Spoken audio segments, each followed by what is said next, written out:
Направлений много, цель одна – развитие республики. На заседании партийцы обсудили различные проекты, многие из которых уже успешно реализованы. В своем отчете о проделанной работе региональный координатор партийного проекта «Историческая память» Беслан Дзейтов подробно рассказал о достижениях 2019 года. В рамках этой акции за 2019 год нами было поднято 27 бойцов, безвестно пропавших.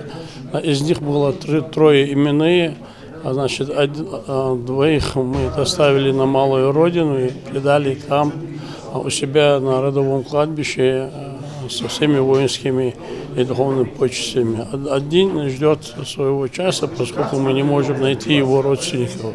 Абдулла Балаев – единственный ингуш, который смог получить звезду Артека. И все это благодаря партийному проекту «Здоровое будущее», в котором он принимал активное участие. Старшеклассник провел в школе множество уроков на тему здорового питания, принимал участие в различных флешмобах и экологических акциях. Это знак общественного признания «Звезда Артека». Я его получил за свои участия в общелагерных конкурсах, где я становился победителем, финалистом. В лагере у нас проходил этот конкурс «Звезда янтарного», чистого общелагеря. Потом я победил в общеянтарном конкурсе, и потом дальше вышел в финал общеартековского, и где там я победил и получил именно эту звезду Артека.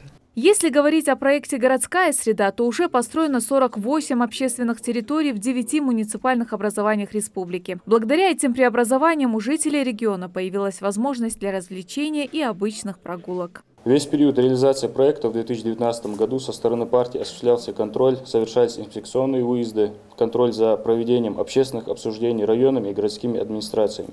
И здесь я должен отметить, что местными властями данная работа среди населения ведется слабо. Во многих случаях муниципалитеты ограничиваются вывешиванием на сайт райгорадминистрации эскизов проектов, и некоторые это делают с нарушением сроков. Но хочу отметить, что благодаря проводимой агитационной консультативной работе, осуществлению общественного контроля со стороны партии с участием депутатов муниципальных образований, которые также у нас были переизбраны в текущем году, эта работа, она насыщается и участие жителей увеличивается. Еще один проект «Культура малой Родины». На развитие этого направления было выделено 23 миллиона рублей. Все эти средства распределили между театрами региона, вследствие чего они смогли закупить необходимое оборудование и поставить новые спектакли. Все деньги освоены очень эффективно.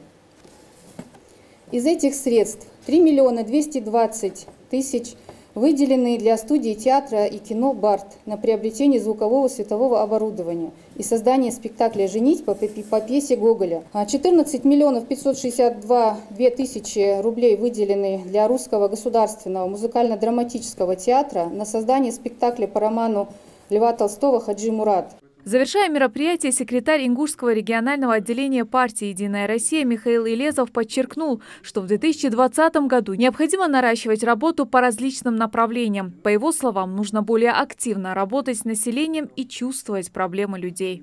Нам очень важно, чтобы мы свою работу проводили неформально. Вот два докладчика, которые докладывали сейчас, я уверен в том, что эту работу проводили неформально, а реальную работу они проводили на местах. И мы эту работу видели. Мы также должны видеть и по другой части, и по другим проектам эту работу.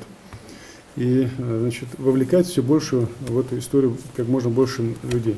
В завершении заседания были вручены грамоты за активное участие в общественно-политической жизни Ингушетии. Светлана Томова, Майрбек Миржоев, Новости 24.